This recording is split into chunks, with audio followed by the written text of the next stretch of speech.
For more on this, I want to bring in CTV News political commentator and former NDP leader Tom Mulcair. Tom, good to see you today. Hi, Jennifer. Hi. So we heard Andrew Scheer, let's start with the Conservatives, promising to launch an inquiry into the SNC-Lavalin affair and also to give the RCMP access to cabinet confidence if his party does win the election. So what do you make of that, first of all? And does that put cabinet confidence in jeopardy moving forward? Well, we just saw how that was working out for Mr. Johnson in London, didn't we? Trying to say, well, this is Parliament, this is privileged, you're not allowed to look at what's going on here, move along. And I think Mr. Scheer, talking to people who are quite frustrated over the SNC-Lavalin affair, might be scoring a point, but I think that he's talking to his own audience. And that's Andrew Scheer's biggest problem. He has not got a lot of place to grow. He's sent negative, reflections back to the Muslim community by keeping one of his candidates and who had been elected before, who said bad things about them. LGBT Canadians and their friends and family are sort of going, why will he never go to a pride parade? And so on and on. The big issue tomorrow is going to be this massive march in Montreal. We're expecting well over 100,000 people for a march on climate with Greta Thunberg. He's not going. Yeah. Elizabeth May is going. Justin Trudeau is going to be there, but Andrew Scheer won't go. But that's all for his base, but he's got to have place to grow. And I don't think, Jennifer, that he's helping his own cause in an election campaign by going back to SNC-Lavalin. Everybody who thinks that Mr. Trudeau did a bad thing and is getting away with it is probably already voting for somebody else. I don't think he's moving the needle in his favor.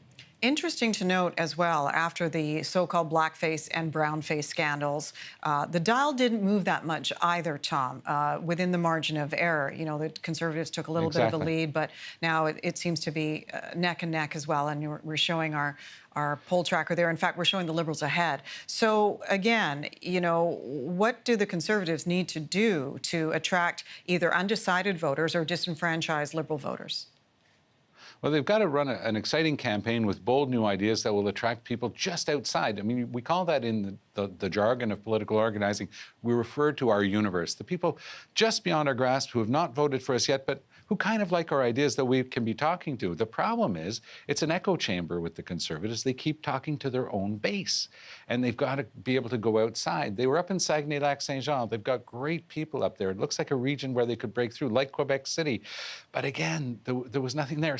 Somebody on his bus thought that the very best thing to do in Saguenay-Lac-Saint-Jean was to tape a rather hokey Canadian flag on the back of a very nice leather jacket that he was wearing. Nobody up there is against the Canadian flag, but is that really the best image to bring to a region that, for example, going back to the original referenda on sovereignty, voted a strong yes?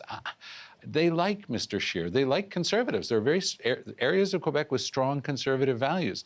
But again, it's almost as if he wants to show up and do whatever he can not to get their votes.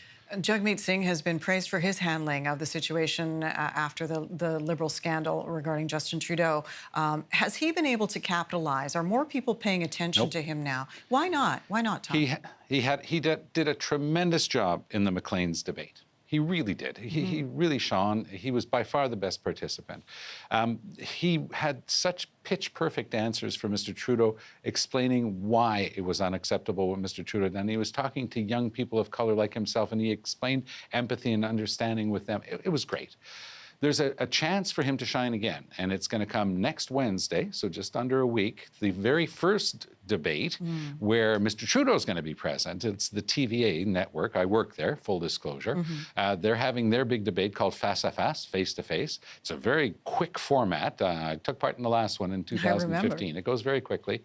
Mr. Singh's French is actually quite good. It's certainly much better than Mr. Scheer's, and Mr. Trudeau will be at home, but there are going to be a lot of people gunning for him. So again, Jagmeet Singh can show up and really score points if he's on his game the way he was in the Maclean's debate.